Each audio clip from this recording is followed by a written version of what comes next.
Oof, that grass needs a good cutting. All right.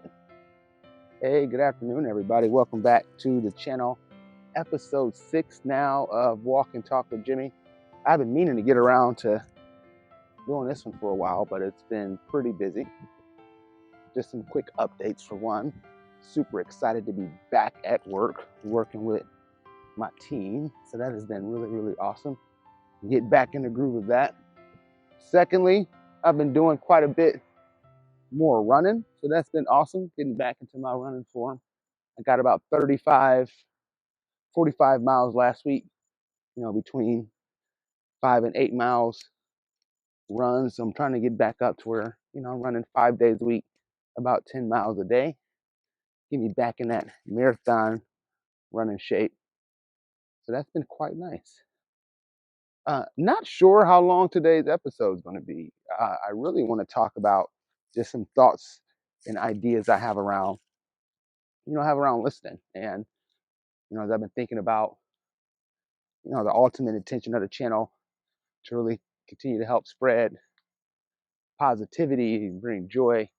I find that listening is one of those lost arts or things that, can go a little bit unseen, and as an intentional action that can actually make people feel good. So I don't necessarily know if I have anything very specific that I'm going to dive into around listening, but there's just been some things that's been on my mind. And, I've been connecting with different people that feel like they've been stuck in this space where, whether it's been in relationships, work, leading teams, whatever, like their communication is often feeling like they're stuck. And a lot of things, as I'm listening to them recap their experiences and stories, identify these opportunities where, an individual could have been a better listener, or I think just double clicked and asked a few more questions. So that'd be the premise of today's video. The art of listening, the art of making people feel heard, because it is something that you have to do really intentionally, and some of the positive outcomes that can come out of that for you or the other person sitting across from you. So one of the things that, the Stoics always talked about, I think it was Emperor Zeno that, used to always say, we have 2 ears and 1 mouth for a reason. And it is so we can listen more than we talk. And active listening is a challenge. I remember when I first was introduced to the concept, sometime when I was in a psychology class many years ago in high school. And, the teacher at the time was talking about the difference between active listening and, just listening in general. And that was one of those things that I've always thought I was a really good listener. Like, people told me I was great in conversation, and I equated that to being like an amazing listener, and essentially thinking that, I had no further skills to develop in this space. But I unlocked, or when I heard that concept of like active listening versus listening to respond, naturally I'm a very competitive person. I know I can be pretty intense. I love a good debate, and active listen was me being aware that when I was already thinking about how I was going to tear down an argument or tear down a statement, or demonstrate that I had deeper understanding for whatever reason, whether I was looking for validation from that person and say, hey, yeah, I do know this, or I'm trying to respond because I disagree and I'm really ready just to share my thoughts without fully hearing out theirs. And a lot of times when I'm disagreeing and I'm ready to interrupt what somebody's saying, it's usually they struck a chord in some capacity, right? They've challenged a value or a belief set, and I'm gearing up ready to defend. And it's not to say that, even as I practice active listening today, that you still don't have those thoughts, but it's being able to capture it in the moment. And not only respectfully to the other individual, continue to listen to what they have to say, but to pause on that thought. I tell you, in the beginning, it's really, really challenging to, especially if you're a driver of conversations, you're, high energy person, You have an idea, and it's really easy to want to go toss it out there before you forget it. But the reverse of that doesn't make the person sitting across from you always feel heard, right? It interrupts their thought pattern. And so active listening, is about being able to like take that second to pause. Say, I don't want to forget this thought, but let me stop thinking. Let me continue to process what the person is saying. Maybe my question will be answered if I hear it out, and maybe it won't. But that can also lead, and it also demonstrates that a person is listening. Because in that moment, if I can just quickly summarize what that individual said, and now I go back to something and I ask a question for more clarity or to deepen my understanding, it also demonstrates interest. It demonstrates that I was listening to that conversation and it was something that they said that even spurred even more interest. And now we're double clicking on that and we're having a really rich, and you can have a really rich conversation, but it starts from being really, really great at being an active listener. We're going to go straight today versus fooling with crossing the street. So I think that's really important. When you have that thought creep in your mind in the middle of a conversation, what do you do with it? And that ultimately depends on what type of conversation that you're in. I think about the situations where I found myself, and this is being vulnerable, where I find myself wanting to cut somebody off from a thought they're having or share an idea that I'm having in the middle of them talking. And it's either because, again, I was really, really excited about something that they said and I'm ready to expand on that. But just because I'm excited, don't mean the person is done completely fleshing out their thoughts. And I'm not saying this has to be done in every single conversation, but a conversation of great value and depth, and where a person is really trying to convey a complex message or a message at all, demonstrating active listening by checking in for understanding and challenging yourself to remove the thought to respond is really powerful. It's attractive, actually, and in a lot of different ways. I've been in situations where I've talked to large groups. Like I've spoken to groups as large as 700 people in a room. And there's a couple things that when you're on stage, that's going on in your mind. At least for me, I can't speak to everybody, for everyone. Some people get on stage and they maybe have no fear. Despite me doing it a lot, my stomach is burning every single time I'm up there. And one of the reasons it's burning is when you're on stage talking to that many people, you really don't get feedback, right? Like depending on the type of venue you're presenting, if you're a comedian, you're getting instant feedback, right, from the audience. They're laughing, they're booing if you're not funny. Same thing if you're a performer. But if you're speaking, you're not in a venue where people are going to necessarily always be cheering. You don't have a lot of way to get feedback on how you're doing if what you're saying is making sense. And there's kind of two different audiences. One, if I'm talking to an audience and half of them are doing other stuff, I know I don't love the feeling of just talking to thin air, looking like I'm talking to myself, and there's hundreds of people in the room, right? And if people are not interested in what I'm saying, I know for me personally, I have a tendency to, okay, well, maybe you best shut up for a bit. And, some of those moments, if you're on stage, you're booked for an event, like that can't happen. So what helps me get through those moments are finding the people that are interested. And I'm literally using the word attractive because like that, if I'm in the middle of talking and I can lock eyes with a handful of people that are really engaged in what I'm sharing in the conversation, and there's always been people engaged in the conversation, it can change that experience real quick. Like I'm having a conversation with somebody in the audience, and it might be a bunch of people in the audience that I'm talking to, but I'm usually connecting with the people that look interested in the content that I'm sharing.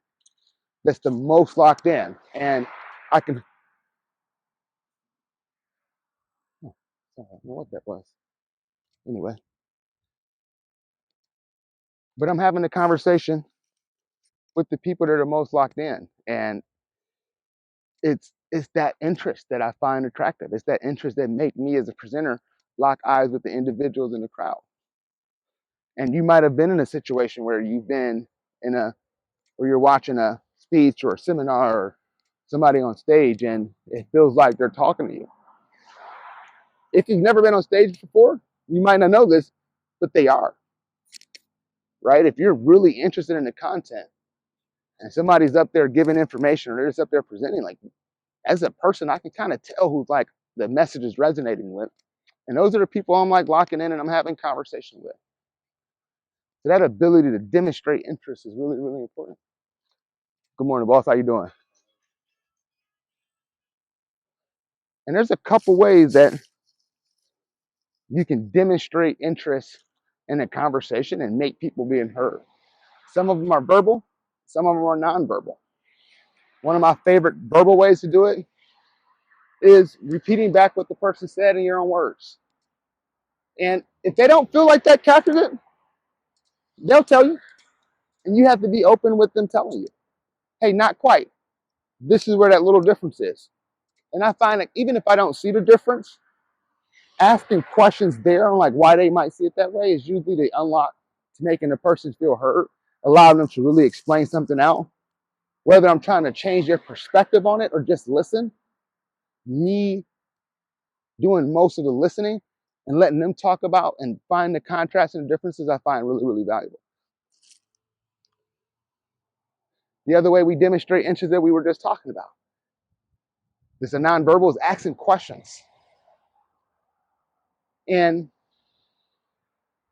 if you're talking to somebody and they're sharing something with you that they like, whether it's a music video or I don't know, and you're trying to generate conversations. A good way to demonstrate and get that person to continue talking is ask them more questions about how they saw it. Because only they can share their perspective with you. That's it. And so if you want to know their perspective, you want to have that conversation, yeah, if you want a person to feel heard, expand the conversation. Ask them questions about what they're sharing, what their perspective is, and you get a person talking really quick. Because people are going to talk when they feel heard. If they don't feel heard, in my experience, it's only a handful of things that start happening. Like people are going to detach from the conversation. They're going to get frustrated, so they're going to get angry, and they might start yelling. That's when an argument can happen. They don't feel like they're being heard. And so like it's these little bitty things that we can do to demonstrate that not only that we heard the person, but that we understand where the person is coming from. I understand it because I can see it from your perspective. I got down on your level for a little bit and I see it. I don't have to agree with it. And that's not what listening is about. That's not what demonstrating understanding is about. It's about demonstrating that we understand. It's about demonstrating that we understand what the other person is saying and we can see it from their perspective and giving that validation. And when you do that, if it's an opportunity and if it makes sense to share your perspective, if the person asks for it, right? They're asking, hey, maybe they're bringing you a situation to hear how you would solve it and approach it. But you're going to have way better success if you listen, check for understanding, and demonstrate understanding by asking really thoughtful questions. And those questions should really be geared to help you see more of their perspective. And because you don't know, you can ask very open questions and be prepared for the answer. And I think if you do that, that person's going to keep talking. You're going to have a great conversation. They are going to feel heard. And when it's time for you to share your perspective, they're going to let you share your perspective uninterrupted because you let them do the same.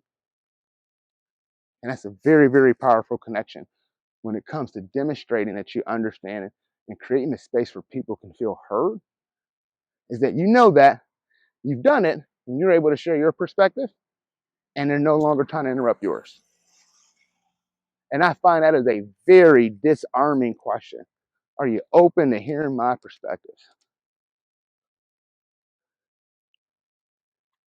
And then there you go. You launch in it. So I don't want to go too deep into the conversation about changing mindsets, but this is really just about the art of making people feel heard. And I think if you were to boil it down to like what I'm talking about in this video, is really kind of like two simple things. Um,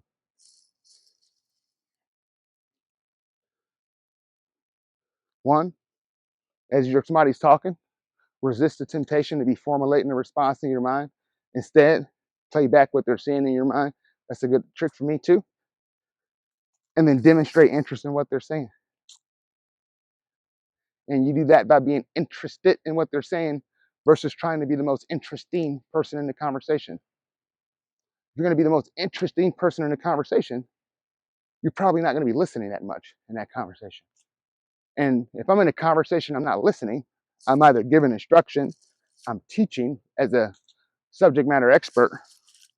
And so it's probably not a lot of space for dialogue unless I'm being asked questions, right? And that gives me the space to kind of open up and expand. But that's typically, again, it doesn't require a lot of listening. I'm listening for the question.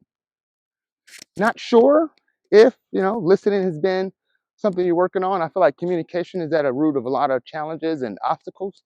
And I was hoping that, my thoughts on listening would really help me show up as a great listener for people, show up as a great listener for my teams, for my wife, for my kids, is that ability just to really ask curious and honest questions about what they're sharing and demonstrate that I'm interested. And when I'm not, like, they know, and I have to accept that they know when I'm not truly interested in it, because when I am asking questions. But if I'm distracted, I'm on my phone, I'm sending a text message, I'm playing a video game on my phone, like whatever the situation is, there's a good chance I'm not actively listening. And that's just a fact. And so how can I be actively listening when my brain is functioning on something else? It's really hard to do that. And let's be honest, most of us are not good. Actually, it's really impossible. We're not that great at multitasking. If we're doing something, we're doing something. We're not listening. We're usually doing something. As I get older, I'm just like, hey, give me a minute. Let me finish this thought. Let me finish what I'm doing. I just can't drop everything that I'm doing right now to listen to this. Let me finish my thought, because I want to make sure I give you the respect and attention your idea deserves. And if I say I'm ready to receive it, but I'm not, it's not being a good listener.